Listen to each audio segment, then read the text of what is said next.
సరే 3 ఇళ్ళు 4 ఇళ్ళు అలాగే నిలబడడం మా చింతికి కూడా ఎవరు రావు.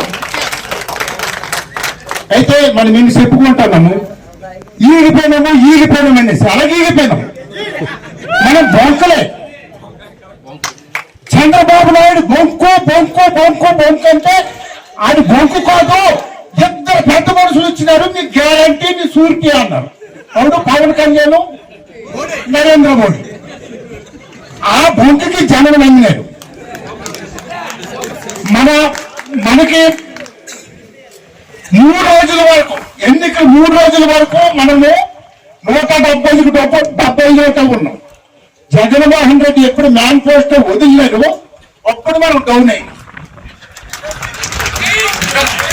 ఆ సరిగాలు కలిపి ఈ ఎక్కడ బోకులకి ఏంటంటే వాళ్ళు గ్యారెంటీ అయినారు. అయితే మరి మనం మాట్లాడుకోకూడదు, మరి అలాగే మనకు తక్కువ మాట్లాడమన్నారు కాబట్టి మరి ఎంతవరకు ఇన్ని మాట్లాడుతున్నాం. సాక్షి టీవీ ఎందుకు బంద్ అయింది? ఎవరు బుర్ర లేదా? ఎందుకు బంద్ అయింది? దాని మీద పోరాటం మనకు లేదా? ఎన్టీవీ ఎందుకు ఛానల్ కట్ చేసినారు? ఆ సాక్షి టీవీ 28 నంబర్ నొక్కొడితే ఈటీ వస్తుంది. అందులో అది బతుకు ఎక్కడికి వెళ్ళిందంటే ఎక్కడికి వచ్చింది. ఈ పొద్దు ఈవేళ జగన్మోహన్ రెడ్డి రాజరాజులు ప్రతి పంచాయతీలోన సచివాలయం అతను గుర్తు చేస్తున్నాడు.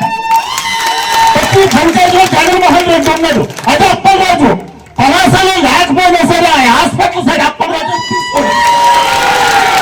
ఇదే ధైర్యం లేదు మన పంచాయతీలో.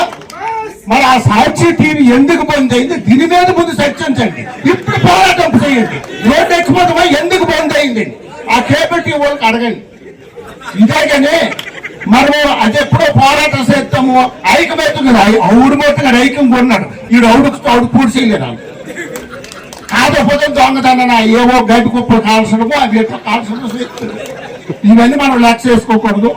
మరి అయితే అందరం ధైర్యం మీద ఈ ప్రజలు ఇంకా ఈ ఆడవాళ్ళు ఏం చేసినారంటే ఓటుకి 1000 రూపాయలు ఇచ్చి మీకు గ్యారంటీ సూర్తి 3 బండ్లు, 1 బండ కాదు 3 బండ్లు అది నంది. కాబట్టి ఆరంభంలో అందరూ కూడా సైలెంట్ గా నిలబడి ఇది ఇచ్చిన చేస్తున్నాడు ఇలా అనేసి అక్కడ పనిచేసినారు. కాబట్టి దయించి ఆ 2 ప్రాంతంలో ఆ పవన్ కళ్యాణ్ ఆ మోడీ గారు వచ్చి ఏం మనకు సమాధానం చెప్తారో, అయ్యా మీరు బొంక మేము పొలం బొంక అంటే మరి చిన్న అవకాశం దెబ్బలకి తీసుకున్నాను. చిన్న అవకాశం